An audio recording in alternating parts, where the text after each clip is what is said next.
प्रांजल ज्ञान गंगा में आप सभी का स्वागत है। हम संक्षिप्त महाभारत का पाठ कर रहे हैं जिसमें कि उद्योग पर्व चल रहा है। अभी हम कथा में उपलब्ध में संजय और युधिष्ठिर का संवाद सुन रहे थे। अब आगे की कथा में हम संजय के प्रति भगवान श्री कृष्ण के वचन की कथा को पढ़ेंगे। भगवान श्री कृष्ण ने कहा, संजय, जिस प्रकार मैं पांडवों को विनाश से बचाना चाहता हूँ, उनको उसी प्रकार अनेकों पुत्रों से युक्त राजा उनको ऐश्वर्य दिलाना तथा उनका प्रिय करना चाहता हूँ। उसी प्रकार अनेकों पुत्रों से युक्त राजा धृतराष्ट्र के अभ्युदय की भी शुभकामना करता हूँ। मेरी एकमात्र यही इच्छा है कि दोनों पक्ष शांत रहें। राजा युधिष्ठिर को भी शांति ही प्रिय है। यह बात सुनता हूँ और पांडवों के समक्ष इसे स्वीकार भी करता हूँ। परंतु संजय, शांति का होना कठिन ही जान पड़ता है। जब धृतराष्ट्र अपने पुत्रों सहित लोभवश इनका राज्य भी हड़प लेना चाहते हैं तो कलह कैसे नहीं होगा। तुम यह जानते हो कि मुझसे या युधिष्ठिर से धर्म का लोप नहीं हो सकता। तो भी उत्साह के साथ अपने धर्म का पालन करने वाले युधिष्ठिर के धर्म लोप की शंका तुम्हें क्यों हुई? ये तो पहले से ही शास्त्रीय विधि के अनुसार कुटुंब में रह रहे हैं। अपने राज्य भाग को प्राप्त करने का जो प्रयास करते हैं, इसे तुम धर्म का लोप क्यों बता रहे हो? इस प्रकार के गृहस्थ जीवन का भी विधान तो है ही। इसे छोड़कर वनवासी होने का विचार तो ब्राह्मणों में होना चाहिए। कोई तो गृहस्थ धर्म में रहकर कर्मयोग के द्वारा परलौकिक सिद्धि का होना मानते हैं। कुछ लोग कर्म को त्याग कर ज्ञान के द्वारा ही सिद्धि का प्रतिपादन करते हैं। परंतु खाए पिए बिना किसी की भी भूख नहीं मिट सकती। इसी से ब्रह्मवेत्ता ज्ञानी के लिए भी गृहस्थों के घर भिक्षा का विधान है। इस ज्ञान योग की विधि का भी कर्म के साथ ही विधान है। ज्ञान पूर्वक किया हुआ कर्म उच्छिन्न हो जाता है, बंधन कारक नहीं होता।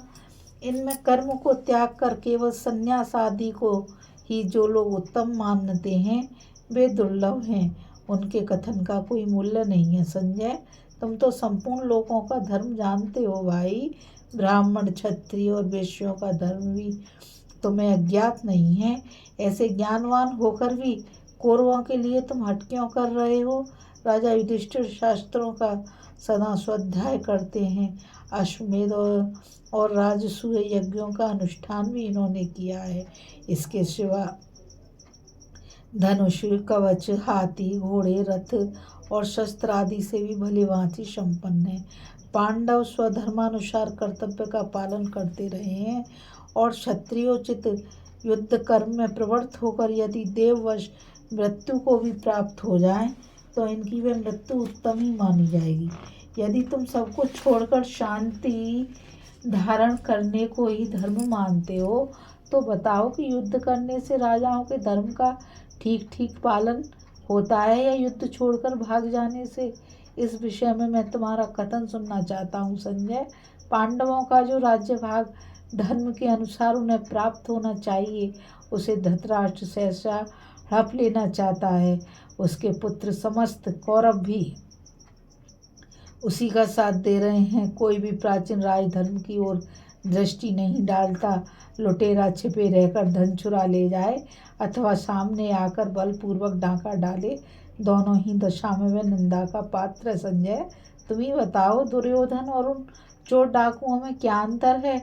दुर्योधन तो क्रोध के वशीभूत हो रहा है। उसने तो छल से राज्य का अपहरण किया है। उसे लोभ के कारण धर्म मानता है और राज्य को हथियाना चाहता है। किंतु पांडवों का राज्य तो धरोहर के रूप में रखा गया था। उसे कौरव लोग कैसे पा सकते हैं? दुर्योधन ने जिन्हें युद्ध के लिए एकत्रित किया है, वे मूर्ख राजा लोग घमंड के कारण मौत के फंदे में आ फंसे हैं। संजय, भरी सभा में कौरवों ने जो बर्ताव किया था, उस महान पाप कर्म पर भी दृष्टि डालो।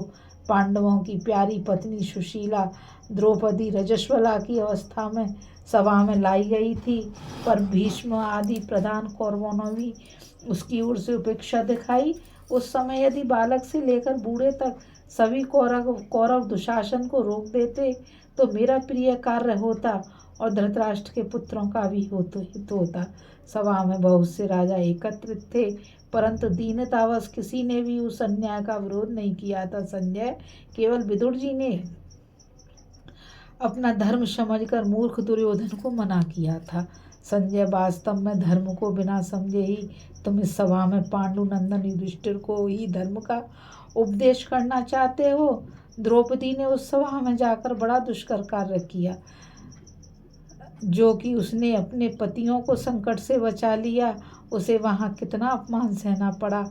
सभा में मैं अपने ससुरों के पास खड़ी थी तो भी उसे लक्ष्य करके सूत पुत्र करने कहा था। याज्ञसेनी, अब तेरे लिए दूसरी गति नहीं है। दासी बनकर दुर्योधन के महल में चली जा। तेरे पति तो दावे में तुझे हार चुके हैं। अब किसी दूसरे पति को वर ले। जब पांडव वन में जाने के लिए काला मृग चर्म धारण कर रहे थे, उस समय दुशासन ने यह कितनी कड़वी बात कही। ये सब के सब नपुंसक अब नष्ट हो गए, चीरकार के दिए नरक के गर्त में गिर गए। संजय, कहाँ तक कहें? जुए के समय जितने निंदित वचन कहे गए थे वे सब तुम्हें क्या ज्ञात नहीं है? जो भी इस बिगड़े हुए कार्य को बनाने के लिए आए हो, मैं स्वयं हस्तिनापुर चलना चाहता हूँ। यदि पांडवों का स्वार्थ नष्ट किए बिना ही कौरवों के साथ संधि कराने में सफल हो सका तो मैं अपने इस कार्य को बहुत ही पुनीत और अभ्युदयकारी समझूंगा और कौरव भी मौत के फंदे से छूट जाएंगे। संजय, कौरव लताओं के समान हैं और पांडव वृक्ष की शाखा के समान। इन शाखाओं का सहारा लिए बिना लताएं बढ़ नहीं सकती। पांडव धृतराष्ट्र की सेवा के लिए भी तैयार हैं और युद्ध के लिए भी। अब राजा को जो भी अच्छा लगे उसे स्वीकार करें। पांडव धर्म का आचरण करने वाले हैं, यद्यपि ये शक्तिशाली योद्धा हैं तो भी संधि करने को उद्यत हैं। तुम ये सब बातें धृतराष्ट्र को अच्छी तरह से समझा देना।